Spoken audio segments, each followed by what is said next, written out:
So, welcome to another Viking Kitchen episode. This one is going to be on a very hearty pea soup. Really, this recipe is so simple that it's very hard to mess it up. Because the flavor of the peas is basically just a sort of sweet, starchy flavor. And as you'll see in the following video, I kind of did mess it up. I wasn't following a recipe, but it didn't get messed up. I definitely miscalculated how much I was making. I ended up making a lot more than I thought I would. But that's okay. It all gets eaten, so that's good. But yeah, you can really add whatever you want to it, as long as it falls within things that go in soup.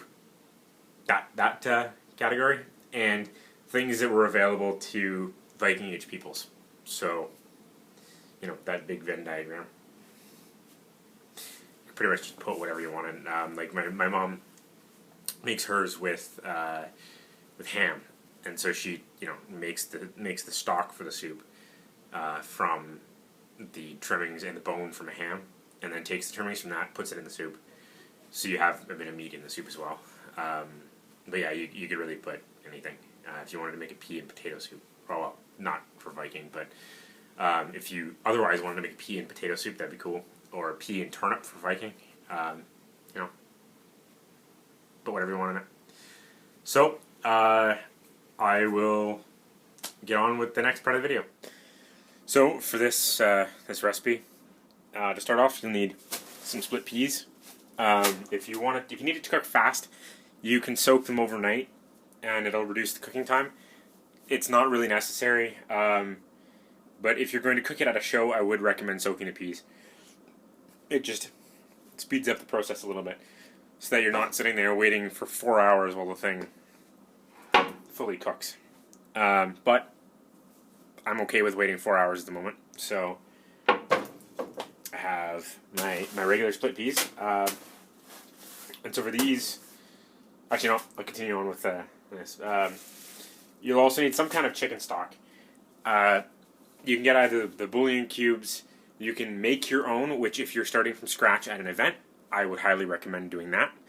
That's boiling the chicken bones and all that stuff to create the broth, and then adding salt and spices. You can use, if you're not really worried about it being too inauthentic, you can use bouillon cubes. You can buy chicken broth in the boxes. You can also, like I do, go to the bulk food store and get a big bag of chicken soup mix. If you want to go vegetarian, you can either do it with a vegetarian stock, or you can just do salt water for the stock, and then you'll get more of the pea flavor than sort of the chicken soup flavor.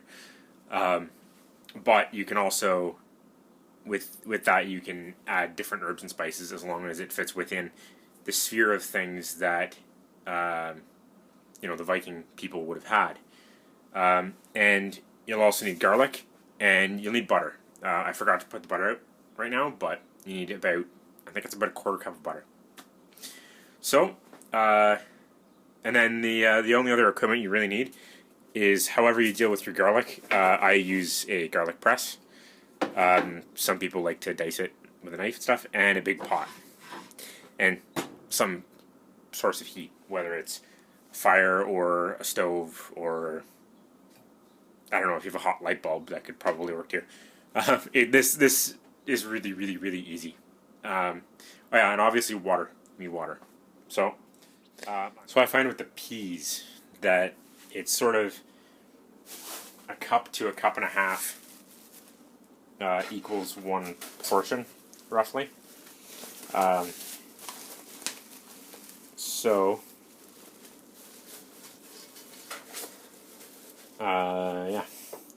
So I want about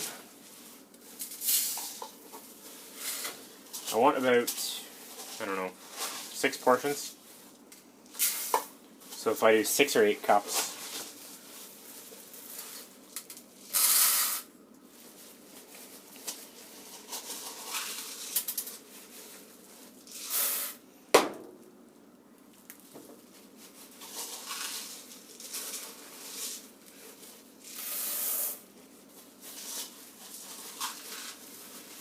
Yeah, I'll probably do 6. Actually, I'll sum the rest of it. It's about 7 cups. This will make a very large batch.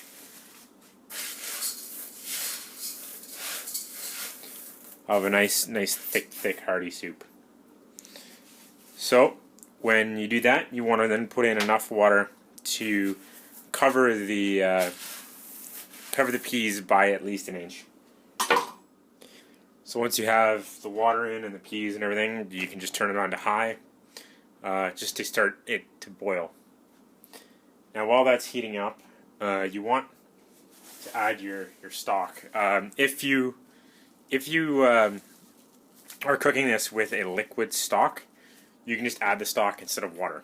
If you're creating it in any way by adding salt or whatever, you add the salt to it, you add the herbs to it. If you're doing with this kind of thing, you add this now. And with this, it's a 1/4 cup to this volume of water.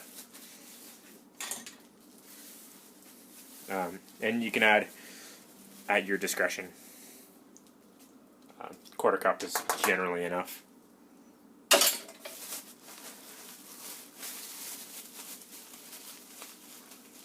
So now, you kind of just let that boil. You can stir it every once in a while, just kind of stir in all the stuff and make sure nothing's sort of sitting at the bottom and burning. And the thing with the peas is they can create, as they start to absorb the water, there's sort of like a pea flour that is on the outside, and because it's very starchy, the peas kind of tend to stick together a little bit.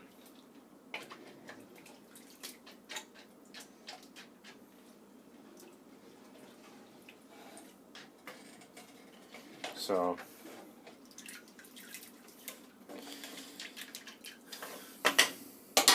now that's on to boil, and you can add all your other things. Some people like to add bacon,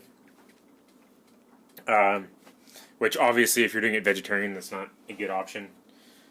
But I find that the peas themselves offer plenty enough protein and a lot of flavor to the soup.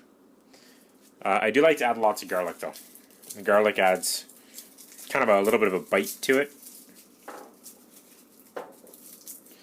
So with one of these garlic presses, they have this little notch here, and so you just take the clove with all the outer skin on it, and you just squish it, and that frees all of that off. So you're just left with the raw clove, and then you do that with all the other ones, and separate the skins.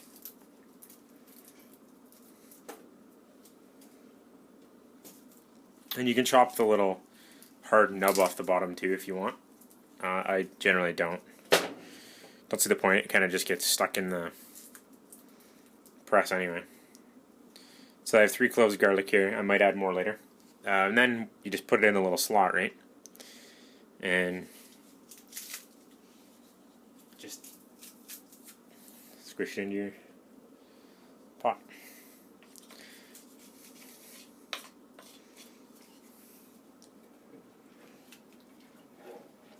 So you can add all kinds of things to this. If you can get them, fresh ramps or wild leeks are perfect to add. They have both an onion and a garlic flavor, so there's something unique to themselves, and that kind of adds to it. You can add meats of different types, chicken, beef, pretty much anything, and it just creates a very thick, stick to your ribs, hearty soup. And so any number of possibilities. So now you basically just put the lid on it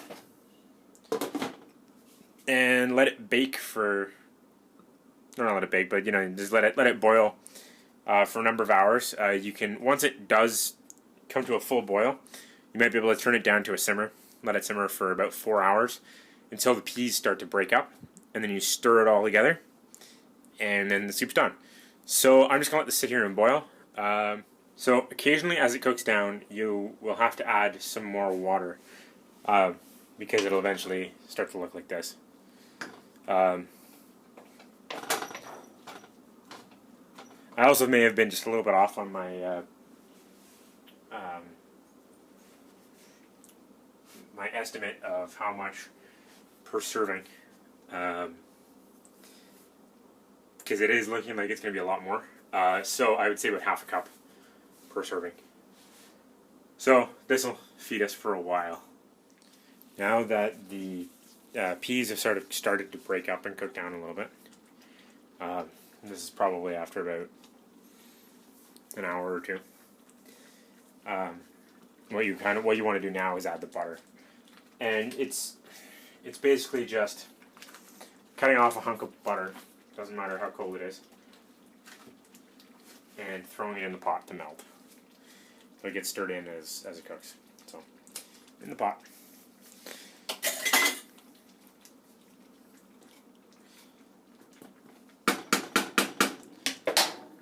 It goes back on. So all the butter does is it adds a bit of like a creamy flavor and stuff. If you are making this vegetarian, I think a substitute would be a little bit of salt and some kind of a vegetable oil, or I don't know. So that would be something that I'd have to look up. But the butter just adds a bit of creaminess and does add a bit of animal fats to it, which, as I've said many times in my previous videos, when you're out in the cold, your body really craves animal fats in order to keep warm. So that's kind of why they do it, a little bit for flavor and for the added nutrition. This would also be the time that if you're adding any meat to it, you'd add the meat to it now, pre-cooked, and that way it's not going to cook too much more, but it's also adding any extra juices and stuff to the soup, so it all can kind of mix together and get some really good flavors. So if you're adding bacon, cooking now, I know my mom adds ham, and she actually makes the stock with the ham bone instead of chicken. So any meat that you add, just add it now. At some points it'll start to look like this, where all of the fluid has sort of sat on top. That's an ideal point to stir it so that the stuff on the bottom that's still fairly solid, A, mixes back with the liquid, and B, doesn't start to burn and almost cook into a cake. And sometimes with this too, you'll also notice that it could be wise to add a little bit of water, just to sort of make it more like a soup and less like a gruel. So there's the finished basic soup. From here you can add pretty much anything. Anything that was used by the Vikings. Again, any meat you could add. You could have added cooked turnip and stuff like that. Give it a little extra flavor to it. But this is quite an appetizing soup as it is. Yeah, that's about it. That's about 3 hours of cooking this time. Sometimes it takes more, sometimes it takes less. But 3 hours sort of seems to be around average.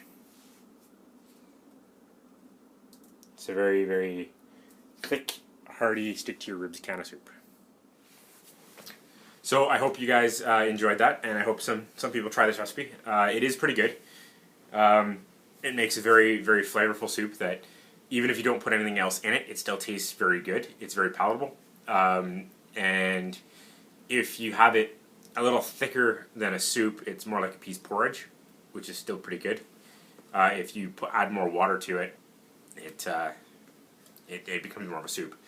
And it's fully scalable, as you saw. Like, I totally miscalculated how much it was, but I could still make it taste good. And it's sort of just tasting it along the way and managing the level, the ratio between water and peas for the thickness and everything.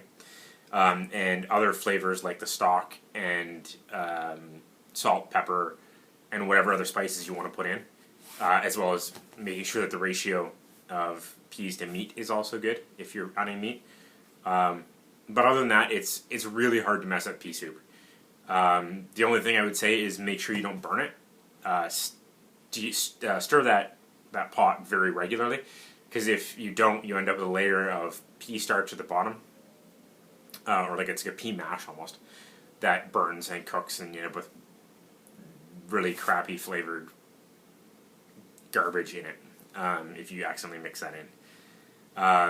So yeah, pea soup is really easy. It's a great thing to make if you're feeding a lot of people, because it's very cheap. I think the amount of peas that I use for that cost about $3 or less, and then the broth cost another couple of bucks and whatever. So it's not a very expensive thing. You can feed a lot of people or feed somebody for a very long time, as long as you store it properly, like freezing portions and whatever. And if you are making it for an event, I would either recommend soaking the beans the night before, so that they're actually soft before you start cooking, so that it takes less time to cook down, or preparing it beforehand and bringing it and then just putting it into the period pot and warming it up. Otherwise, you will be sitting there for a good 2.5 to 3 to 4 hours, depending on the volume and depending on what temperature it's cooking at. This case, I cooked it a little bit hotter than I normally would, and it ended up taking, I think it was 2.5 or 3 hours to do. But usually it takes about 4. You can do it in a crock pot. Just click it onto low and leave it there all day. You don't really have to worry about stirring it as much. The crock pot shouldn't burn it. So that's actually a way to do it if you're preparing meals to have at a show. If you make the pea soup in a crock pot the day before,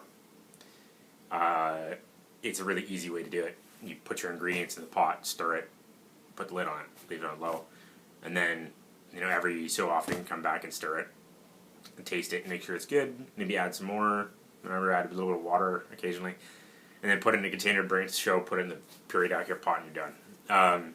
So that leaves preparation time for other things. So yeah, that's about all there is to pea soup. So I hope you liked what you saw, and thank you for watching.